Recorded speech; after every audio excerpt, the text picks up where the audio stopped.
Okay.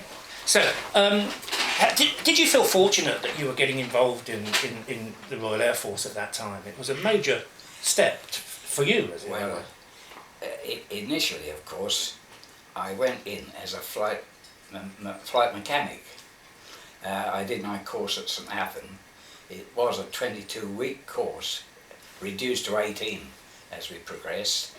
I was then posted to Manby, which was #1 Air Armament School. There was a bombing section on one side of the airfield and a gunnery section on the other. I happened to be posted to the gunnery side, and we had the first Wellingtons that had been gone through operation and were then delegated to this station for training purposes.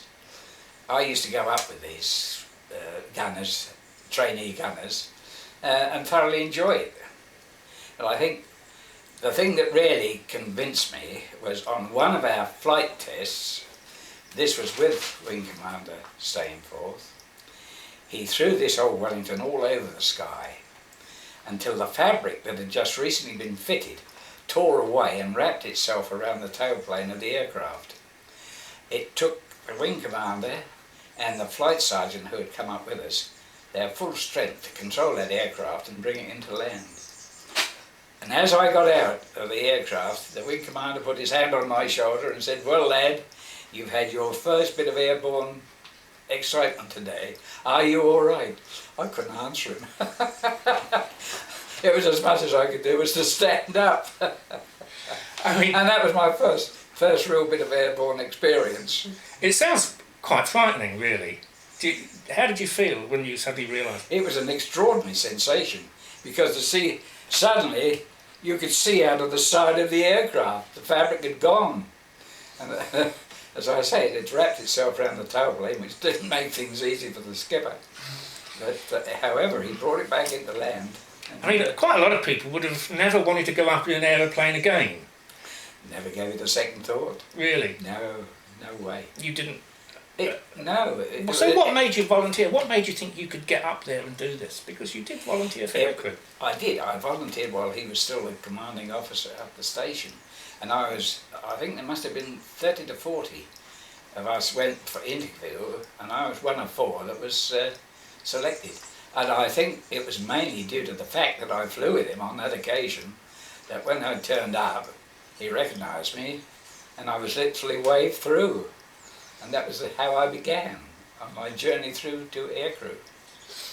I mean, had it been an ambition of yours from a young age, or is it just something? No. How could one ever dream of achieving that by virtue of the fact just going to an ordinary village school? But you did achieve it. Oh yes.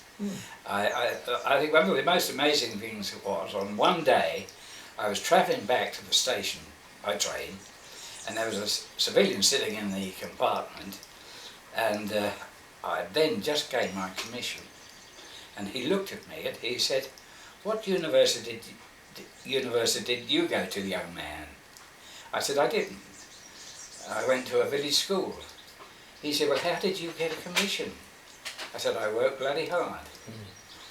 He never said another word. I mean, I find that story very telling in a way, because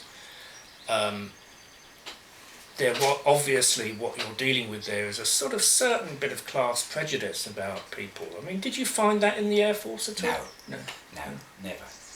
No. I think you chose your friends. And things went at such a pace